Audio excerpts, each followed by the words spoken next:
Hey there, hi, welcome to the channel. I am Garrett and thank you for spending some time with me today because in this video, we are talking about some of the most hated viral design trends. We see them all online. They're all over social media and they have a ton of comments of people going off on them and we are talking about it. Now the first terrible, horrible design trend we want to see gone that goes viral on social media every single time it's posted is painting things that should not be painted. And no, I'm not just talking about antique furniture. Okay, I called that trend out and I will take credit for that because I was like, you furniture flippers are like doing us a disservice and I don't like that. So stop painting the furniture, and I told you they were going to be stripping it. They are. But I'm talking about brick. I'm talking about wood trim. I'm talking about things that have no business being painted because they don't need to be. You are so much better off working with the things you have and getting inspired by what other people have done. So if you have something in your house or, it's probably not you because we have taste, but that's beside the point.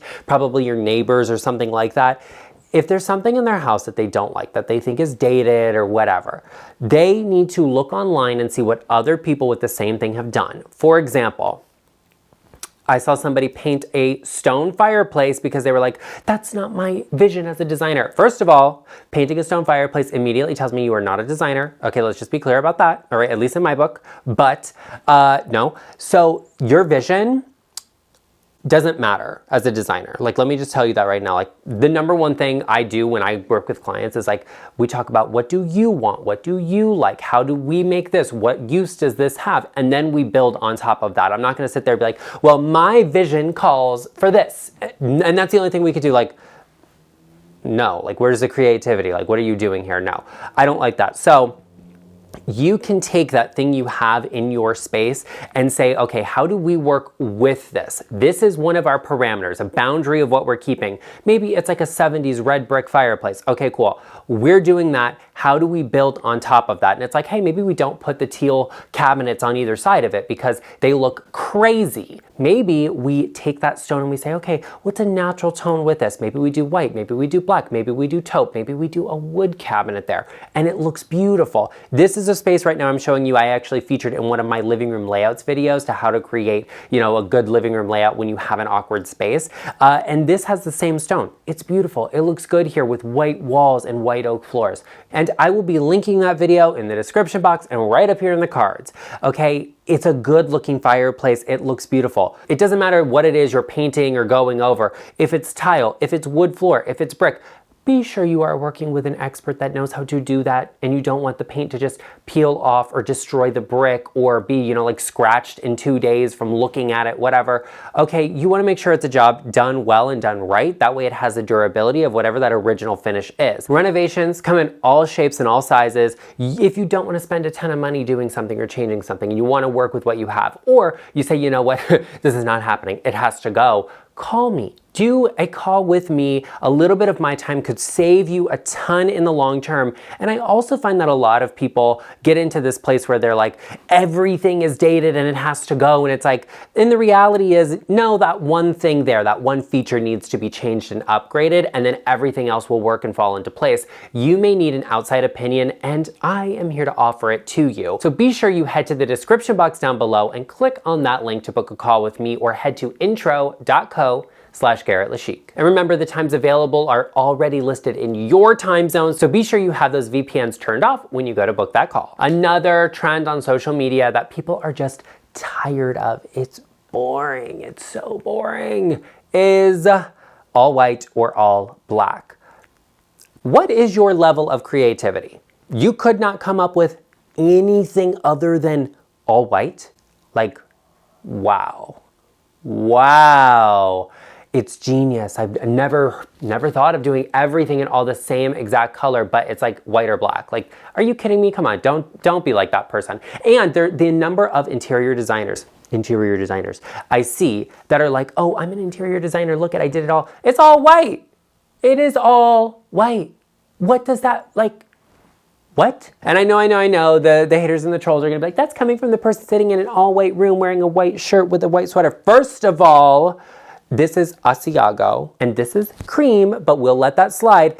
It's not about all white walls. You can have every wall in your home be white, okay? All of them, every single one of them. The ceiling, the walls, the floor.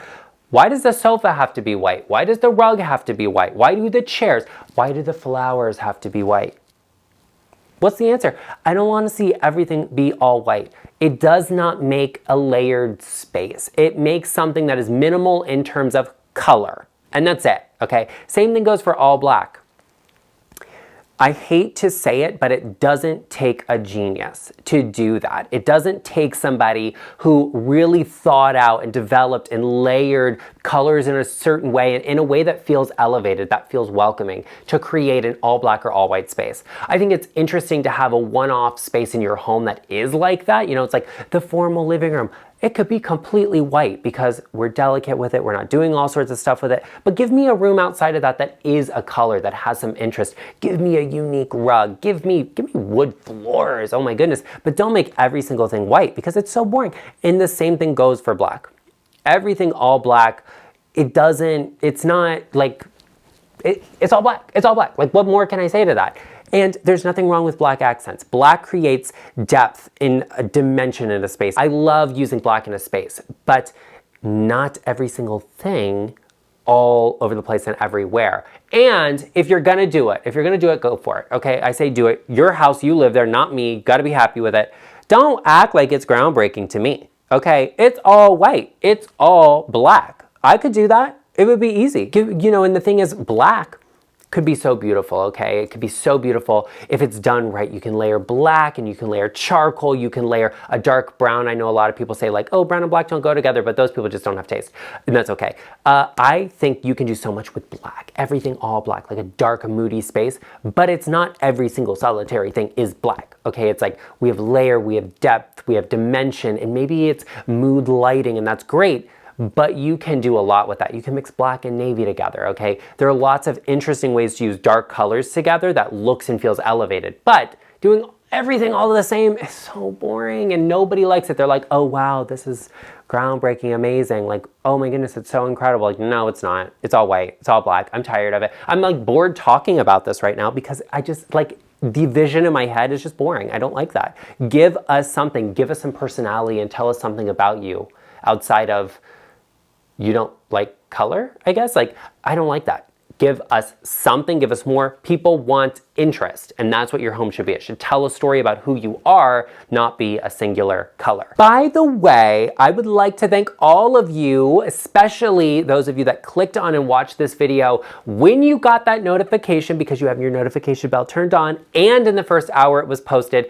It means the world to content creators like me who are battling YouTube's algorithm to help us grow, to help our videos reach the widest audience possible, because let's be real, okay? Some people need this interior design help, okay? Like, we've been to their houses, we've seen them, I've seen the real estate listings. They need the help, they need to see these videos, so I really appreciate you taking the time to be here and watch this video and to give it a like. I also would appreciate, if you're new here, that you join us, you become a part of our LeChic family of design enthusiasts, and you hit that subscribe button and turn your bell notifications on. Set them to all so you get notified whenever I post, which happens to be on Sundays at 10 a.m. and Thursdays at 1 p.m. Pacific time. The next design trend on social media, that I hate to have to call out, but somebody's got to do it, and you know it's going to be me, is the copycats and the no personality people that just like to replicate exactly what they see from someone else. Whether it is a catalog, whether it is a designer, whether it is another social media influencer, people love to copy what they see. And I think there's something to be said for it, like, no, you know what? You may not be the person that can develop your own style, your own personality on your own. You want a space that looks like an interior designer had a hand in it.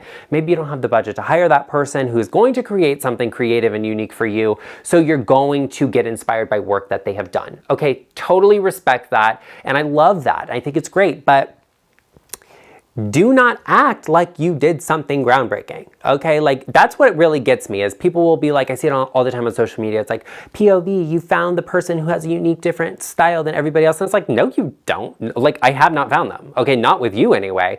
It's the same thing. It's the same thing over and over and over again. I don't like that. If I want something for my home, I'm gonna look at there and be like, okay, what's Garrett's version of this? Oh, I like the way that's styled and set up. Okay, what's my take on that? What would that look like in my personal style and the things I like? And then I start sourcing and curating and say, like, I like this. What's the size of this? No, I like this. Oh, that would look good in this fabric. And then I can start building my personality into whatever that take is. You can take inspiration from multiple different styles and layer them all together. And the same thing can happen with interior designers. Maybe you have 3 or 4 of them you like. You can start layering aspects of their style together to create something unique and personal on your own.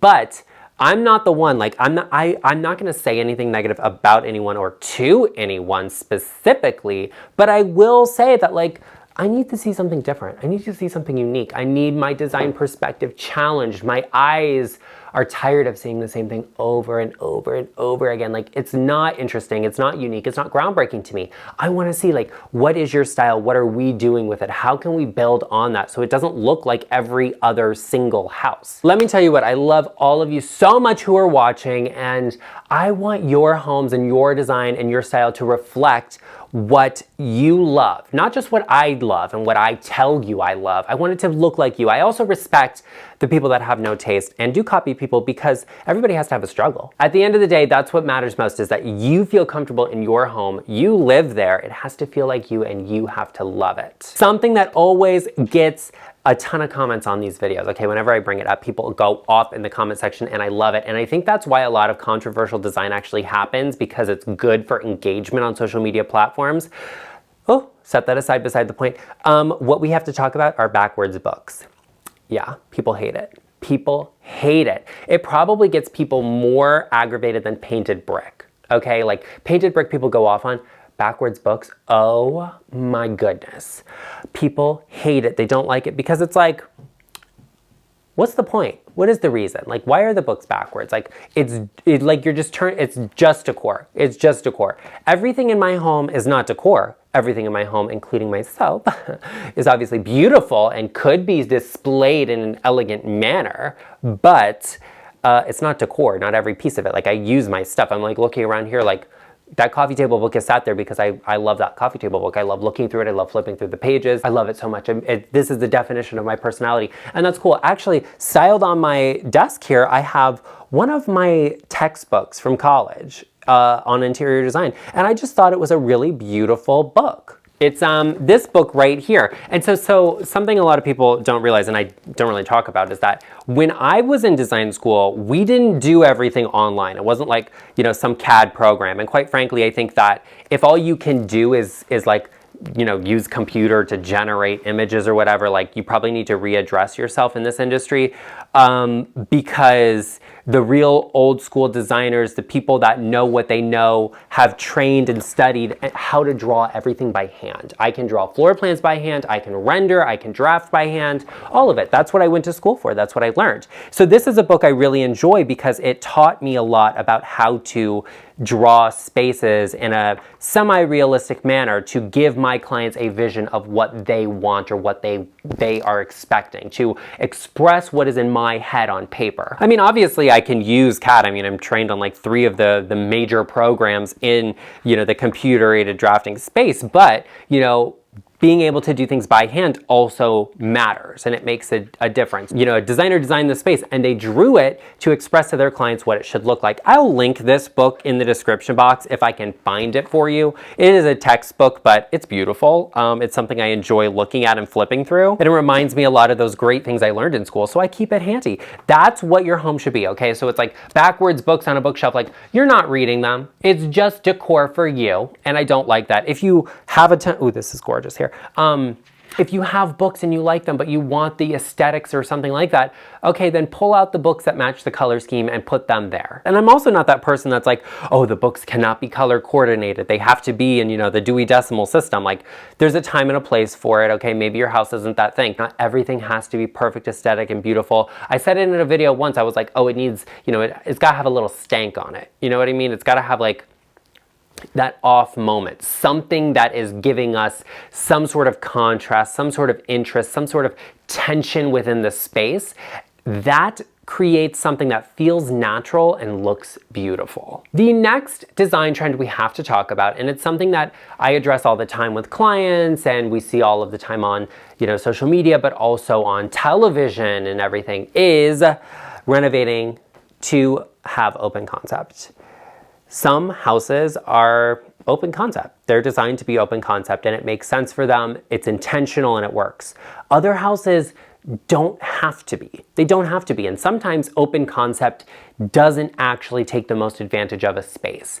So I say all of the time, like I have a client right now who, amazing style, we're working on her house, she's doing all of it, and we kind of said, you know, like, do we take this wall down? Do we leave it there? What are the possibilities? What's the reality of it? And the reality of it is, we don't know if there's structure in there. We don't know how much it's going to cost to remove that wall. We may need beams here and there and everywhere. It might just be like completely over the top and out of the budget. Plus, we're gonna have to move plumbing and electrical, potentially gas lines. Like, we don't know what's in there, okay? We don't know where the vent pipes run and all of that. It's not always feasible. So I think when you're renovating a space and you say, I want it to be open concept, we want to take this wall out, come up with a plan B. What does it look like to keep something there? Because we may have structure, we just can't move, or it doesn't make sense. I don't think you have to be like, oh, blow out the walls, open this, open that. Like, not every house is meant to be that. Not every house wants that. And a house will tell you what it wants. It may not want to be open concept because that's a load-bearing wall. And so you say, okay, instead of making it open concept, opening that entire wall and doing all of this, maybe we just make the doorway wider. People will buy an old house and they're like, we have to do this and that and renovate, and we have a beam here and it has to go here and connect to there and all of this and that. And it's like, but why? Why though? Like, you didn't even need to do that. It's just like, you had some vision in mind that didn't align with what the house naturally is. And I think that that's a bigger part of the problem. It's like, get a house that fits what you want and you need and that you actually want to live in. Don't complain about the cost of taking out a wall or something like that on social media, because I don't want to hear it. You didn't have to take it down anyway. Okay, had you come and book a consult with me before you like committed to this, I could have explained to you that you don't need to take it out. Sometimes a creative solution could save you a lot of money, and it may be something unexpected, like not taking out a wall that doesn't need to be removed. Now, I believe I suggested you should check out that awkward living room layout video, and you will definitely be able to check it out right over here and get some of those awkward layouts straightened out, because you may be looking at a space, you may be like, honey, it works fine for me. No, it doesn't. So be sure you check out that video right over here, and I will see you over there.